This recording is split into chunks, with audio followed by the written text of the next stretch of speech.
The Bible Treasury. A monthly magazine of papers on scriptural subjects. Article 28, Volume 3, 2nd edition, December 1861. New Testament Synonyms. Number 2. First edition, December, 1861 380. Teknon, Huios, Pais, Pagian, Tenyon. Teknon appears to me, as applied to Christians, to set forth the family name towards God, Huios the character of the standing before the world. The latter therefore is rather the term of dignity and privilege, as contrasted, see Galatians 4 verse 6 and 7, with the servant or slave under the law, the heir, in his nonage, being nepios, infant, no better in law. The former is the expression of the nearest relationship to God, as really born of him. Hence it would be well uniformly to distinguish, rendering the one always child, and the other son. This is often done in the authorized version, but not as thoroughly as might have been. Thus, passing over cases of a more natural kind, parables, etc., in John 1 verse 12, and John 3 verses 1 and 2, the English reader should understand not sons, but children. In the authorized version there is much confusion of the two meanings under Huios. Nevertheless, they are kept distinct in Romans 8, where there is an interesting example of both words rightly rendered. Pais, again, though often used for a young person, male or female, is more vague, and is very frequently employed for a servant, as in Matthew 8 verses 6, 8 and 13, Luke 1 verses 54 and 69, Luke 12 verse 45, Luke 15 verse 26. It is evident, I think, that the latter is the only right rendering of Acts 3 verses 13 and 26, Acts 4 verses 27 and 30, as it clearly is of Acts 4 verse 25. There is admirable order in the unfolding of the testimony to the Lord in the Acts.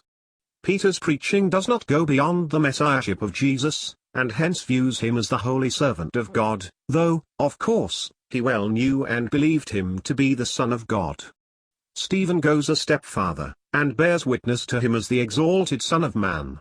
Paul preached, straightway Jesus in the synagogues, that he is the Son of God. If Acts 8 verse 37 be cited as marring the symmetry of this, it ought to be known that the entire verse is wanting in the Alexandrian, Vatican, and Parisian manuscripts, of first-rate authority, not to speak of 60 more of inferior antiquity and worth.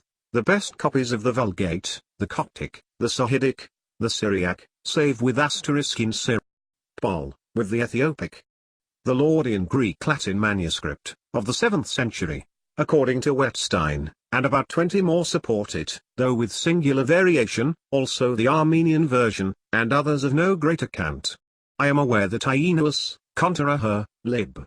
3, is cited in favor of its insertion, and certainly he does give substantially the same as the Vulgate text, though perhaps in better Greek. But that little stress can be laid on this appears to me manifest, if we compare his citation of Acts 9 verse 20, in the following section. He may have depended for both on his memory.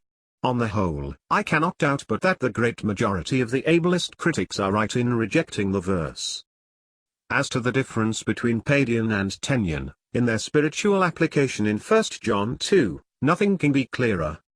Both have the diminutive form, as expressive of endearment, but the tenure throughout, mean the entire family of God addressed, and embrace fathers, young men, and padia, that is, babes, or the least ripe in experience of that family.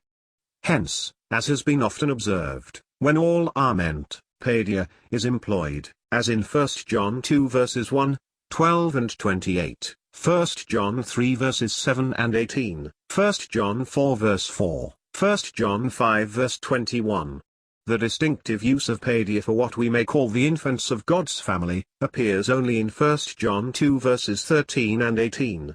Elsewhere the word is used generally as in John 21 verse 5, but this or any other use of it, in no way weakens its special bearing in 1 John 2. The reader may conceive what confusion is introduced by those, like Alford, who take padia, no less than tenure, as designative of all Christians. Besides its doctrinal moment, the distinction is important critically, for, in my judgment, This is one of those cases where very strong internal evidence turns the scale of scanty external testimony in favor of graphophory grapsa, in the last clause of verse 13.